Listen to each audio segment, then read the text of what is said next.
Hey, Liz Icenogle here, Liz Icenogle CAE. My friend Lowell asked me to share something that I think an issue, a challenge, a solution that faces the association community for the near future.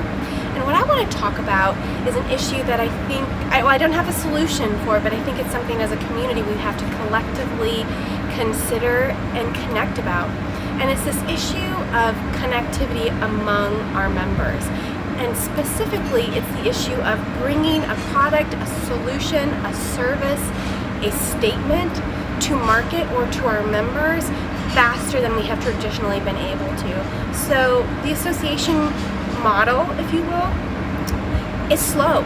It's slightly reactive, and it takes a long time to work through what one would consider a traditional process to bring education, resources, solution statements, like I said, to our community members.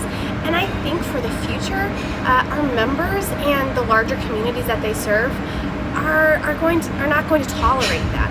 And so I think one of the solutions that we need to work towards is how to connect our community in an efficient way that is not necessarily reactive and maintains the quality for education, resources, solutions, those statements that we all are very used to putting out, but doesn't take 6 months, a year to produce. So as association professionals, we won't say, well, yeah, we're working on it and it's coming.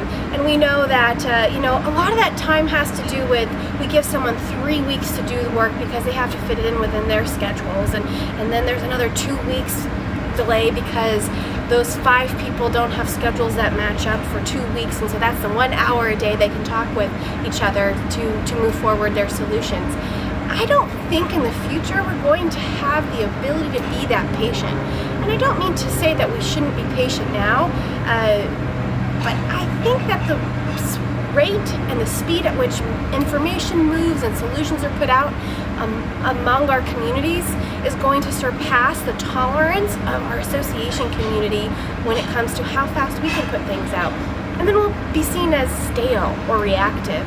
And so I think there are 2 things we have to consider when we're thinking about this.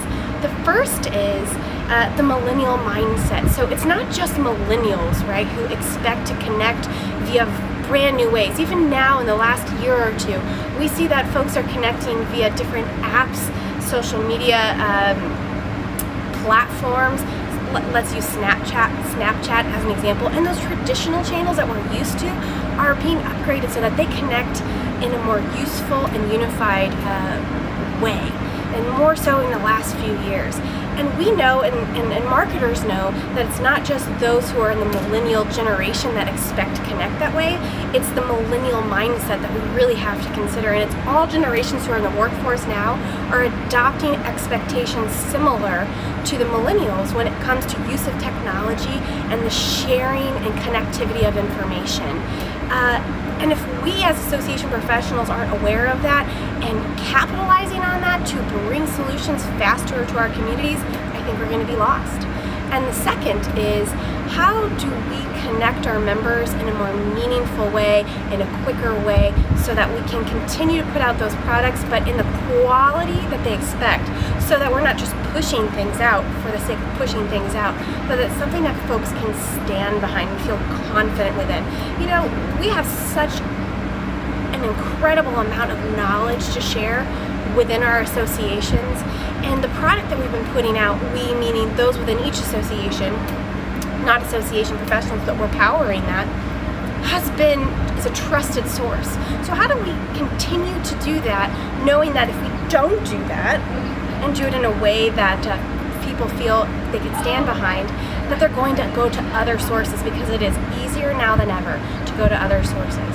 So when we're talking about what are the challenges of the future for our association community, I think one of them is, how do we connect our generation, or especially our millennials and those generations, with the expectations of the kind of information they expect to receive, and more so, all members in all parts of our community in the breadth of information they want in a time frame that they anticipate and expect. I look forward to working through these issues with you, and thanks for Lowell for getting this community idea sharing together.